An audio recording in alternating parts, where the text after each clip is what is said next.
Hello everybody, welcome back to the channel. Thank you so much for tuning in today. We haven't done any updates on this vegetable garden, partially because I have had zero time to do anything with it because we were in the process of moving and renovating our home. So as you guys know, we were extremely busy this year. I'm just gonna give you guys a quick garden tour right here with, this is 2 of our vegetable garden beds. We have 3 of them planted right now, and then we are building 12 more at our new home for you guys. And so I'm very excited for that, but I really wanted to give you an update on this in case you saw the videos earlier in this year where we planted this out and everything, and I'm sure you guys were looking forward to an update. So we're just going to start in this bed and then work our way over here and show you progress of growth and then some harvesting today. So our tomatoes right now are right here. There is about to be some suckers coming up. You see that one right there, right in the crotch of that. That's a sucker. So it looks like they're gonna start to be pruned up pretty shortly here. I think these are Cherokee purple tomatoes. And then I don't remember if this was a Cherokee purple either. I think all of these in this bed were Cherokee purples. And then over at home, I have our other varieties. Those are all doing good. They're finally starting to grow nice and big. Now that we're getting warmer weather, it is July 1st, and they're finally starting to kick off a little bit. Then we've got a nice beet right here. It's gonna be harvested in a little bit. This is one I took out just now.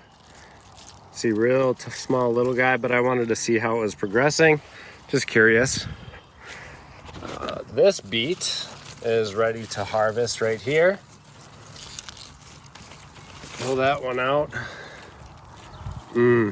I love beets. I think a lot of our beets, what happened to them was they got eaten up as they were little sprouts by the rabbits and stuff.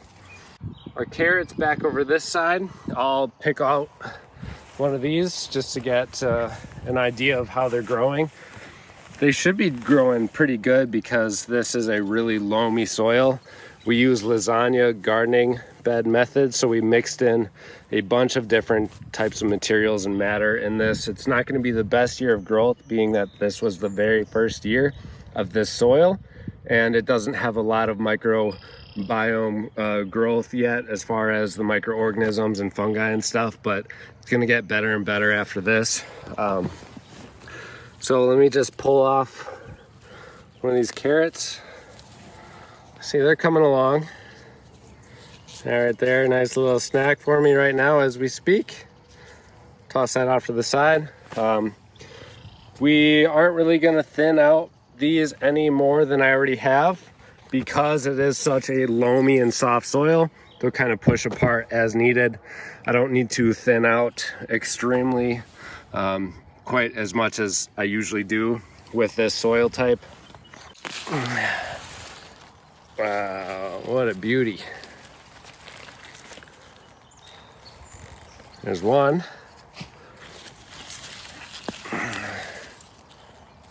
Another one right here.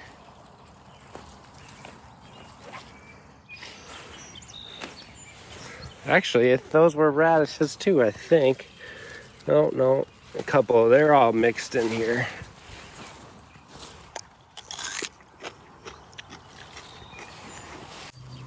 This radish is not going to do anything at all. I think that's a white icicle radish. Same thing with this one. Since this flowered, that's really just going to be animal feed. Man, it's too bad I haven't been able to spend any time out here, and watering has been infrequent, and just the plants didn't get any attention at all, so our harvests are going to reflect that. So here's another beet right here. That one's ready to go. I am going to leave this one because feeling it, it's just a little bit small, even though it's got a lot of vegetation. We're going to let that grow and see how big we can get that one to be. And then there's a couple of smaller ones over here. Again, it looks like they're getting constantly eaten by the rabbits and other wildlife, which is a huge problem out here in this yard, or this big field, I should say. Which is why I'm very excited to start growing more at our new home, because we're gonna have a fenced in area to grow them. So back over in this side, we have our beans here, which are getting blocked out by these sunflowers. I think these just kind of popped in here. So I am going to pop that one out. Throw it right there. That way these beans are gonna get more sunlight. And it looks like these cucumbers here are starting to grow over onto our bush beans.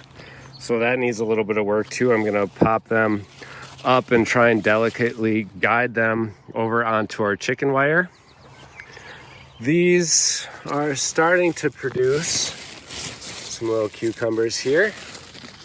There we go. Again, because of the infrequent watering, we're seeing like longer fruit that is not very plump. That's because of infrequent watering and no time spent here in the garden. The bush peas, though, are doing great. These things flourished without my attention, and they're quite yummy.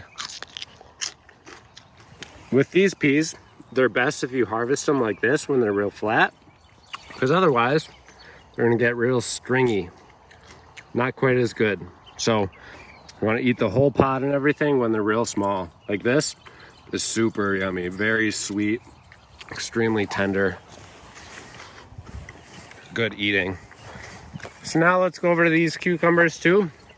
All of these ones are to be growing up here. These are starting to take off too, but again, I just kind of need to train them, which I should have been doing much more often, but like I said, I haven't had a lot of time to be here, so I haven't been able to. Look at this. To my surprise, these sweet cucumbers, there's some that are ready to harvest. There's two. This is a pickling cucumber. That one's ready to go too. I wish I had more so I could actually pickle a bunch of them, but I'll just take that one for now. Let's go and see if we have any more down here.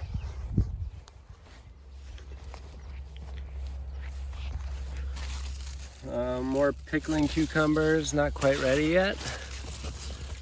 And then here, fat pickling cucumber. And I think that's about it. But I mean, I was surprised I got anything out of there. That's a pretty fat little one. I think this is a Sumter cucumber. You can pickle these. They're really cool because they're nice and small. They're not as small as a pickling cucumber, but they're quite tasty. And then these sweet cucumbers are really good. This one is in a prime condition. This is about where I would like to eat them, maybe a little bit larger. And this one here, as you can tell by these ridges here, this one's a little overaged. So that one's probably not gonna taste the best, just to give you guys an idea of the contrast between the two. So here are some of the beets and radishes that we got today. Again, not in optimum condition. This beet is real nice. And this radish is gonna be incredible. But some of these other radishes, they're not doing so well because I haven't been able to water on a consistent basis, which is another reason why we're here today, is to do a weekly watering. We've been relying a lot on nature to water these beds, which thankfully, because we have such high like wood chip content and sawdust content in here, it is retaining moisture very well. But even at that, because I haven't been able to water them like every other day like I normally would, some of these root crops are just not going to do as good as they would have otherwise. And the same thing with some of these cucumbers, but the peas are really thriving. So that is just about it in this garden here. Thank you guys all so much for watching. I have lots of more content coming out now that most of our renovation project is over with. I want to thank you guys all so much for tuning into the channel and watching all of our stuff grow. I'm very, very excited for the future of the channel too, because we've got a ton of really, really big projects going on. And this next year is going to be incredible because I'm actually going to be able to focus all of my time that I have at home on these garden beds. And like I said, the 12 of them that we're building. So stay tuned for a backyard tour. I'm going to show you guys what we're starting off with at our new home. And it's going to be a really, really fun ride. So thank you guys all so much for watching. Happy gardening. We'll see you in the next episode.